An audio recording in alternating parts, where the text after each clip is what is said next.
నమస్తే, నేను Kavitha. Welcome to I dream.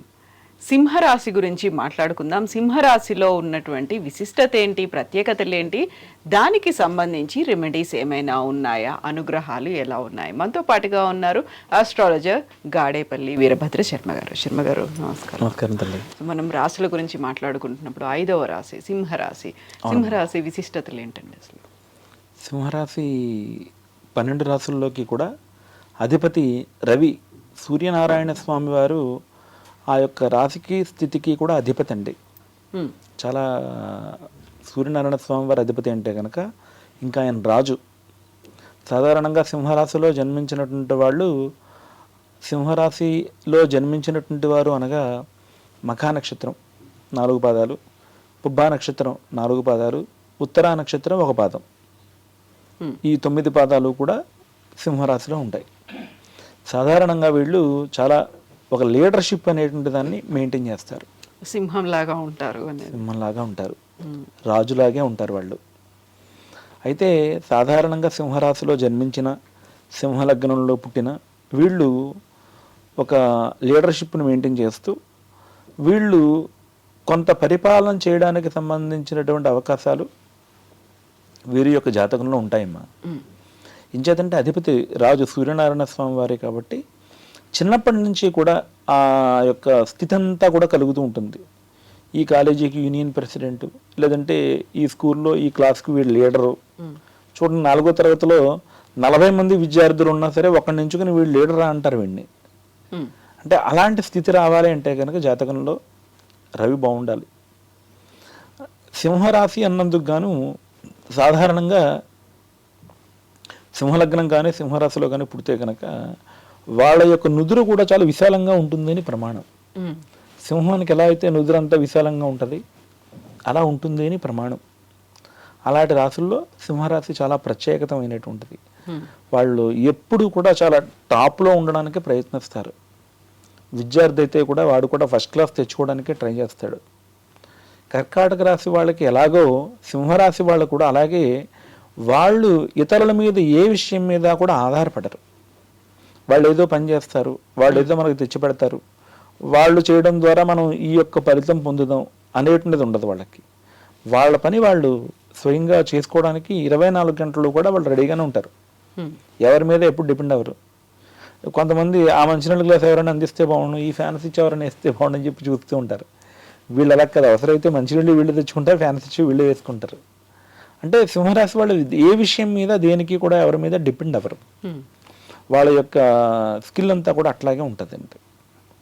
సాధారణంగా సింహరాశిలో జన్మించినటువంటి వాళ్ళు ఆదివారం రోజున కొంచెం నిష్ట నియమాలతో ఉండడం చాలా మంచిది.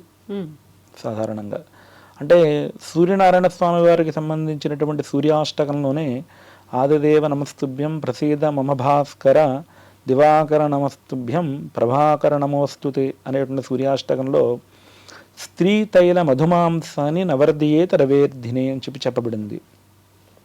అంటే ఆదివారం రోజున నూనె వస్తువులు తినడం, నూనె రాసుకోవడం. స్త్రీ తైల మధుమాంసాన్ని అంటే ఈ యొక్క మాంసం అది తినడం కూడా ఆదివారం రోజున చాలామంది ఈ వీక్ ఎండ్ అని చెప్పనేసి పెట్టుకుని వాళ్ళు వీక్గా అయిపోవడం మొదలు పెట్టుకుంటున్నారు. వాళ్ళంతా వాళ్ళు చాలా పార్టీలు ఉంటాయి, గ్యాదరింగ్స్, గెట్ టుగెదర్స్ అన్ని వీకెండ్ కాబట్టి సండే కుదురుతుంది అని కదా. యథార్థానికి వీకెండ్ కాదండి, వీక్ స్టార్ట్ అసలు అది ఆదివారం ప్రారంభం. కానీ పాపం మరి ఈ కల్చర్ అలా మనం అలవాటు చేసేసుకున్నాం అంతే. అలా అలవాటు చేసుకున్న చాలామంది అనేక రకాలైనటువంటి వ్యాధులకు గురైపోతున్నారు. అంటే ఆదివారం రోజున ఉన్నటువంటి నిష్ట నియమాలు వాళ్ళని చాలా ఆరోగ్యంగా ఉంచుతాయండి.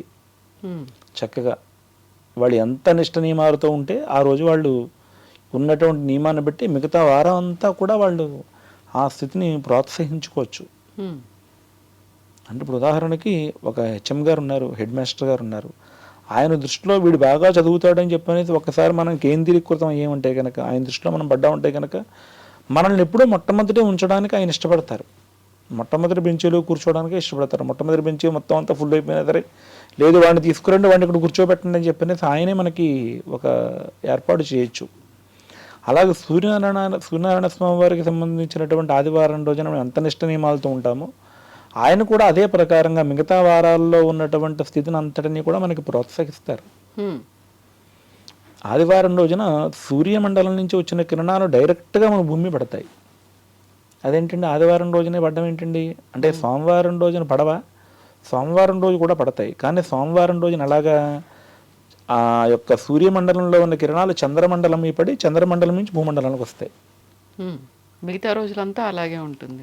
శనివారం రోజున శనిమండలం మీద పడి భూమికి వస్తాయి. ఆదివారం రోజునే డైరెక్ట్గా మన భూమండలంలో పడతాయి. ఇది నాసా సైన్స్ కూడా అంగీకరించింది ఈ విషయాన్ని. సో సింహరాశిలో ఉన్నటువంటి వాళ్ళు ఆదివారం రోజున అంటే ఆదివారాధిపతి ఆదినారాయణ స్వామి వారు, సూర్యనారాయణ స్వామి వారు అంటే కనుక ఆయన ప్రకాశం కోసం, ఆయన యొక్క అనుగ్రహం కోసం వాళ్ళు ఆ రోజున ఉన్నటువంటి నిష్ట నియమాలు వాళ్ళని చాలా అభివృద్ధి పరుస్తాయి. చిన్న చిన్న వ్యాధుల నుంచి పెద్ద పెద్ద వ్యాధుల వరకు ఆరోగ్యం భాస్కరాధీనం అని చెప్పబడుతోంది. ఆరోగ్యం కావాలంటే సూర్యనారాయణ స్వామి వారి యొక్క అనుగ్రహమే ఉండాలి. ఆరోగ్యం అంతా ఆయన అధీనంలోనే ఉంటుంది. ఆరోగ్యం భాస్కరాధీనం మోక్షాధీనం చ విష్ణు.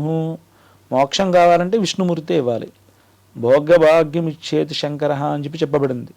ఇప్పుడు రాక్షసులు జపాలు చేశారు, తపస్సు చేశారు, విష్ణుమూర్తి గురించి ఎప్పుడైనా చేశారా? చేసినట్లుగా అసలు ఎక్కడైనా ఉందా? ఏం చేద్దంటే వాళ్ళకి మోక్షం అక్కర్లేదు, వాళ్ళకి భోగమే కావాలి. ఆ భోగం కోసం ఈశ్వరుణ్ణి తపస్సుగా ఎంచుకునేవారు వాళ్ళు.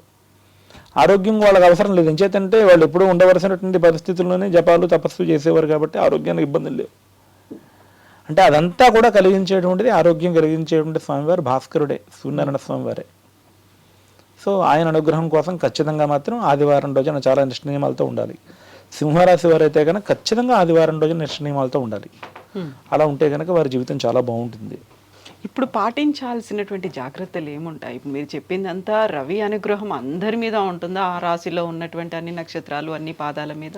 అందరి మీద కూడా ఉండాలంటే ఆదివారం రోజున నిష్ట నియమాలతో ఉండాలి, లేకపోతే కాదంటారు. మరి నిజమే, అంతే కదా, అంతే కదండి.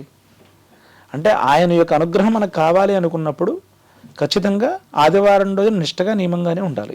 ఇప్పుడు కేవలం ఆ రాశిలో ఆ పాదాలు, ఆ నక్షత్రం వాళ్ళే అలా నియమనిష్టలా అందరికీ వర్తిస్తుందంటారా? రవి ఆదివారం రోజున ఎంతమంది నియమనిష్టలతో ఉంటారో వారందరికీ కూడా ఆయన యొక్క అనుగ్రహం వర్ధిల్లుతుంది. అంటే ఆదివారం రోజున ఉండకపోతే ఉండదా అంటే ఉండడం మంచిది. ఇప్పుడు నన్ను ఎవరైనా యావండి అంటే అదో గౌరవం, స్వామి అంటే గౌరవం, అయ్యా అంటే గౌరవం, అందరూ ఎవరే అంటుంటే కనుక అదేంటి ఇలా అంటారని చెప్పి నా మనసులో కూడా కొంచెం ఇబ్బందిగా ఉంటుంది కదా. సో మరి ఆయన యొక్క వారం, ఆదినారాయణ స్వామి వారి యొక్క వారం, మరి ఆయన అనుగ్రహం మనకు కావాలంటే ఆ రోజున వరం మనం నియమనిష్టలతోనే ఉండాలి కదా. ఇప్పుడు విశ్వావసు నామ సంవత్సరం ఉగాది పంచాంగ పఠనం టైంలో కూడా ఈ మాట చెప్పారు. ఆదివారాలు కొంచెం జాగ్రత్తగా ఉండండి, మద్యం మాంసం వీటిని తీసుకోకండి అన్నప్పుడు చాలా పెద్ద ఎత్తున దానికి సంబంధించి ట్రోలింగ్స్ అనేది అయ్యాయి. సో ఇప్పుడు మీరు చెప్పిన ఈ మాట కూడా యాక్చువల్గా విశ్వావసు నామ సంవత్సరానికి సంబంధించి యూజువల్గా ప్రతి ఆదివారం ఇదే ఫాలో అవ్వాలా? అంటే మనకి ఉగాది అనేటువంటిది విశ్వావసు నామ సంవత్సరంలో ఆదివారం రోజున ప్రారంభమైందండి. అంటే ఎప్పుడైనా సరే ఉగాది ఏ రోజునైతే వస్తుందో ఆ యొక్క సంవత్సరానికి ఆయన అధిపతి. ఆదివారం రోజున వచ్చింది కాబట్టి సూర్యనారాయణ స్వామి వారి అధిపతి. సో ఇప్పుడు మీరు సింహరాశి గురించి అడిగారు కాబట్టి ఆయనే దానికి అధిపతి, సూర్యనారాయణ స్వామి వారి అధిపతి. ఇప్పుడు మీరు కర్కాటక రాశి కోసం అడిగినప్పుడు నేను ఆదివారం కోసం ఏం చెప్పలేదు కదా, సూర్యనారాయణ స్వామి వారి కోసం ఏం చెప్పలేదు కదా. సో సూర్యనారాయణ స్వామి వారికి సంబంధించి చేయాలి అంటే కనుక ఇదే నియమం. ఇప్పుడు మనకి రథసప్తమి అని చెప్పేసి ఉందండి సూర్యనారాయణ స్వామి వారికి సంబంధించి. అంటే సూర్య జయంతి, సూర్యనారాయణ స్వామి వారు పుట్టినటువంటి రోజు. ఆ రోజున ఉదయాన్నే అంటే ఏ వారం వచ్చినప్పటికీ, ఆ రోజు మంగళవారం రావచ్చు, శనివారం రావచ్చు, ఏ రోజు వచ్చినప్పటికీ కూడా ఆ రోజు ఉదయాన్నే ఆవు పేడతో తయారు చేసినటువంటి పిడకలని చక్కగా చిన్న రౌండ్గా ఏర్పాటు చేసి దాని మీద ఒక ఇత్తడి గిన్నె పెట్టి దానిపైన ఆవు పాలతో కూడుకున్నటువంటి ఆ యొక్క బియ్యాన్ని పొంగించి దాన్ని పరవాన్నంగా ఉండి సూర్యనారాయణ స్వామి వారికి నివేదన పెడతారు. అది పెట్టి అదే ప్రసాదంగా స్వీకరిస్తారు. ఆ రోజులాగే ప్రతి ఆదివారం కూడా చేయాలి యథార్థంగా శాస్త్ర ప్రకారం చెప్పాలంటే. అదే మొట్టమొదటి దైనందిన యొక్క జీవితంలో ఆదివారం రోజు నుంచే మన యొక్క జీవితం ప్రారంభమవుతోంది. That's not a weekend, that's not అది that is start of day, that is start of week. Weekend కాదు, వీక్ స్టార్టింగ్ అది. వీక్ స్టార్టింగ్ అది. ఇది ఒకటి సరిపోతుంది అంటారా? ఇంకా చేయాల్సినవి ఏమైనా రెమెడీస్ కావచ్చు? ఇంకా సూర్యనారాయణ స్వామి వారి కోసం అయితే కనుక సూర్యుడి జాతకంలో బాగుండడం కోసం వాళ్ళ యొక్క తల్లిదండ్రుల కాళ్ళకు నమస్కారం చేయడం, తండ్రి గారిని గౌరవించడం, తండ్రితో చాలా చాకచక్యంగా ఉండడం, తండ్రి గారి యొక్క మాటని ధిక్కరించకుండా ఉండడం చేయడం వల్ల కూడా సూర్యనారాయణ స్వామి వారి యొక్క అనుగ్రహం లభిస్తుంది మనకి. కొంతమందికి పితృశాప దోషాలు, పితృదోషాలు అనేటువంటి ఉంటూ ఉంటాయి. అలా దోషంలో జన్మించినటువంటి వాళ్ళకు కూడా ఈ ఆదివారం నిష్ట నియమాలతో ఉండడం, వారి యొక్క తండ్రి కాళ్ళకు నమస్కారం చేయడం వల్ల కూడా ఈ దోషం తొలగిపోతుందమ్మా. ఖచ్చితంగా చేయాల్సినటువంటి పనులు. అవునమ్మా. నమస్కారం తల్లి.